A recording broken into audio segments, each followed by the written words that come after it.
Hi everybody, welcome back to my channel. This is SniderBeeBooks, and today I have a book haul for you.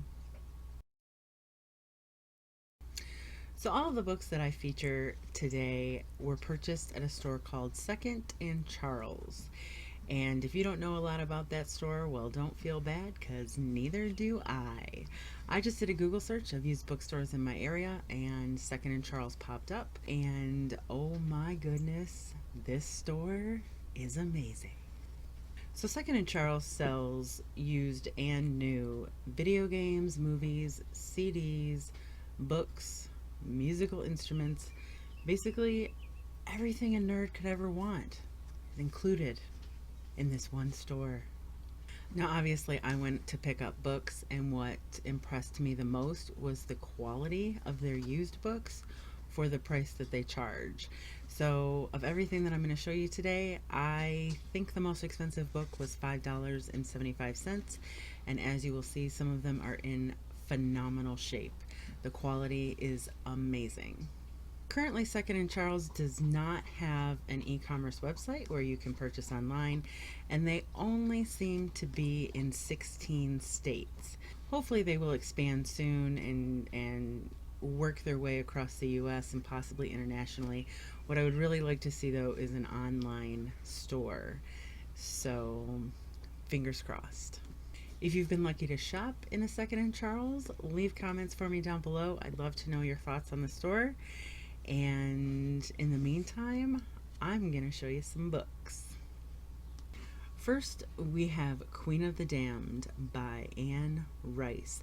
I bought this book because I've never actually read anything by Anne Rice, and Queen of the Damned came highly recommended. Now, obviously, this was adapted into a film, but I have not seen it, so I will be approaching the story with fresh eyes. And from what I understand, the book is much, much better anyway.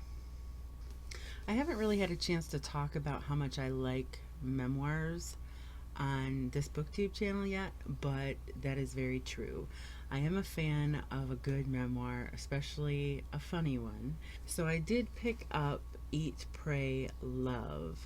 And this is a memoir by Elizabeth Gilbert, and it's about a woman who looks for spiritual enlightenment across Italy, India, and Indonesia. And it was also adapted into a film starring Julia Roberts. I did see the film, I did like the film, and I'm looking forward to reading the actual memoir. Next, we have a book that of course caught my eye. It is called Monster by Frank Peretti, and I picked this up simply because of cover appeal. I thought, that sounds like something I would like. And from what I understand, it does involve a survivalist out in the woods who encounters actual monsters.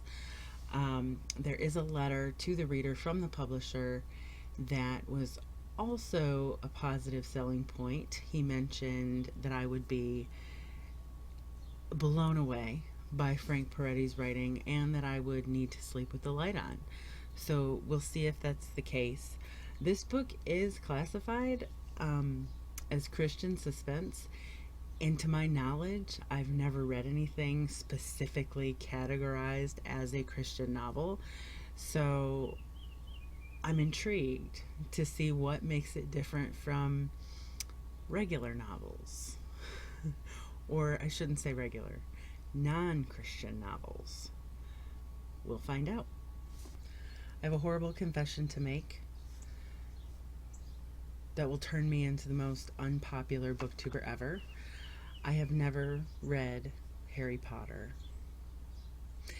There's really not a complicated reason as to why I haven't read it. It's just, I'm 37 years old, so when I was a young adult, there wasn't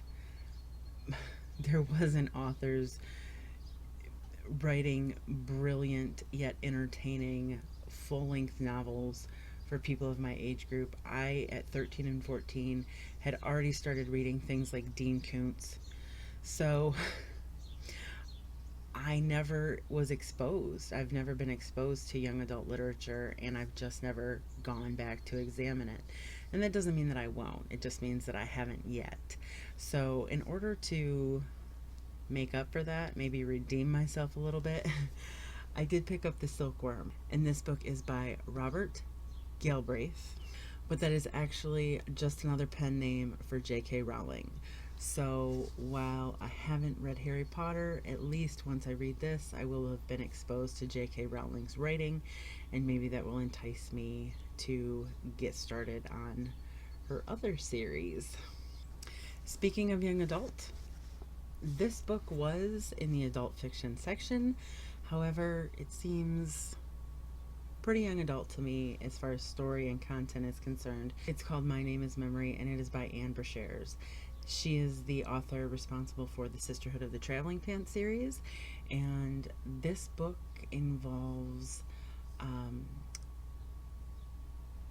high school girl having a crush on a classmate, and he calls her an odd name, and come to find out he has the ability to remember his past lives. So these two teens have been eternal lovers in their past lives throughout eternity, and he remembers, she does not. So I thought it sounded cute. The cover is beautiful, and it's what originally attracted me to it anyway. So maybe I'll like it. If you've watched some of my recent videos, then you know that I have established a little bit of a book bucket list in order to become a more well-rounded reader and writer. And one of the authors on my book bucket list is Nick Hornby. He is the mastermind behind High Fidelity, and I purchased this How to Be Good and About a Boy. About a Boy was adapted into a film starring Hugh Grant. I never saw the movie, so reading the book will be my first exposure to the story, but I'm excited to delve into some work by Nick Hornby. From what I understand, his characters are imperfect and flawed, maybe a little bit broken, and that he also writes with a humor that I think that I'll appreciate. So I'm very much looking forward to both of these. I also picked up a book called The Tarnished Eye by Judith Guest, and what attracted me to this book was that it is set in Michigan, and I have a thing about reading novels set in Michigan, and that the author resides partially in Michigan as well. Upon further examination, though, I realized that the author is responsible for Ordinary People, and that was adapted into a film, and it turned out to be an Academy Award-winning film, I think in 1980. Immediately, that gave it a little bit more credibility, so I'm excited to read about this one too. When I was walking through the aisles, I spotted just this spine, and I thought, oh, that's so pretty. And then I picked it up, and it was so soft, and it is called The Three by Sarah Lotz. And obviously, I've made it very clear by now that I have a thing for apocalyptic, post-apocalyptic storylines. This book happens to be about 4 simultaneous plane crashes and the single survivor that walked away from each one. 3 of those survivors are very small children, and then the other is a grown woman who I think may be a bit of a religious fanatic, and she only lives long enough to accuse the 3 child survivors of bringing on the apocalypse. So that should be fun. Michael Connelly is another author that I don't have any experience with, but he is responsible for The Lincoln Lawyer, and that was adapted into a film starring Matthew McConaughey. Also did not see that one. This book is called The Gods of Guilt, and it has to do with a prostitute that the main character formerly represented and was under the impression that he had rescued from her circumstances, and she ends up murdered. And given the title and given that synopsis, I'm thinking that the book examines how he feels responsible for her fate. This next book I absolutely could not pass up. It has been around for a while, and there was a lot said about it and swirled around about it, but it is Abraham Lincoln Vampire Hunter, and it is by Seth Grahame-Smith, who also brought us Pride and Prejudice and Zombies. So this kind of book, or this book, is right up my alley. However, I bought it because it was in the clearance section for like $2, and it is pretty much in perfect condition. There's nothing wrong that I can see with this book in the dust jacket or otherwise. So I couldn't pass it up. I mean, look at this book. Look at this book. Like, of course. I picked up these two books by Sandra Brown called Sting and Friction because they're pretty and perfect and inexpensive. So I still have a book to read by Sandra Brown. It will be the first book that I've ever read of hers, but I took a chance in picking up two more, betting that I would like her style. I mean, millions of people do. And though these books seem very similar, I'm not convinced they have anything to do with each other. Maybe a setting kind of a thing. I mean, the characters have different names and stuff, so we'll see. Again, they were just pretty and they matched and they were inexpensive and stuff. Lastly, I have 3 hardcovers by an author that I discussed very recently in my Sunday Rewind video. That author is Linda Howard. So I picked up Prey, which is a book that I'd never heard of by her actually, so I'm excited to read this one. I picked up Kiss Me While I Sleep, which I've already read, but I just have a mass market paperback. This one, again, perfect condition.